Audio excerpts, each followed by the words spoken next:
എന്റെ ഏറ്റമാനോ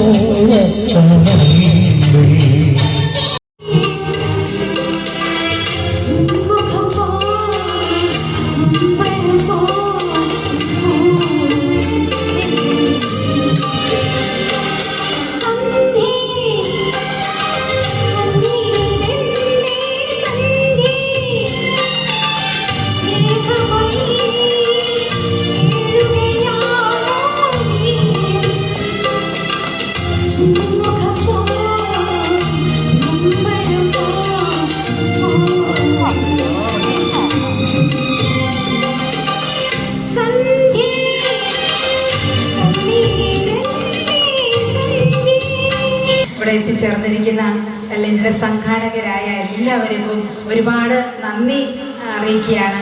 നമുക്കറിയാം, ഒരു വേദി കിട്ടാൻ വേണ്ടിയിട്ട് ഒരുപാട് കഷ്ടപ്പെടുന്ന പാട്ടുകാർ ഉള്ള ഒരു നാടാണ് നമുക്ക്. മുണ്ടക്കയവും ഇതുപോലെ ചോറ്റിയൊക്കെ പോലുള്ള പ്രദേശങ്ങളിൽ ഇതുപോലെ ഒരുപാട് കലാകാരുള്ള സ്ഥലവുമാണ്. ഞാനാണെങ്കിൽ സ്റ്റേജ് ആർട്ടിസ്റ്റ് ആയിരുന്നു. ഇപ്പോഴും ഞാൻ സമിതിയിൽ പോകാൻ ഒരുങ്ങി നിൽക്കുകയാണ്. മുണ്ടക്കയം ഗ്രാമപഞ്ചായത്തിൻ്റെ 2010 തൊട്ട് ഞാൻ പഞ്ചായത്ത് മെമ്പറായിരുന്നു. മുണ്ടക്കയം ഗ്രാമപഞ്ചായത്തിൻ്റെ വൈസ് പ്രസിഡന്റ് ആയിരുന്നു. സ്റ്റാൻഡിംഗ് കമ്മിറ്റിയുടെ ചെയർപേഴ്സൺ ആയിരുന്നു. അപ്പോൾ നല്ല ജനങ്ങളുമായിട്ട് നല്ല ഇടപെടൽ നടത്തിക്കൊണ്ടിരിക്കുന്ന ഒരു വ്യക്തി എന്ന നിലയ്ക്ക് ഇതുപോലുള്ള പരിപാടികൾ സംഘടിപ്പിക്കാൻ സാധിച്ചതിൽ ഒരുപാട് നിങ്ങൾക്ക് എല്ലാവർക്കും നന്ദി അറിയിക്കുകയാണ്. വളരെ നല്ല രീതിയിൽ ഈ പരിപാടികൾ നടത്താനായിട്ട് നിങ്ങൾക്ക് എല്ലാവർക്കും സാധിക്കട്ടെ. അതിനുള്ള എല്ലാ അനുഗ്രഹങ്ങളും ദൈവത്തിൻ്റെ ഭാഗത്ത് നിങ്ങൾക്ക് ഉണ്ടാവട്ടെ എന്ന് പ്രാർത്ഥിക്കുന്നു.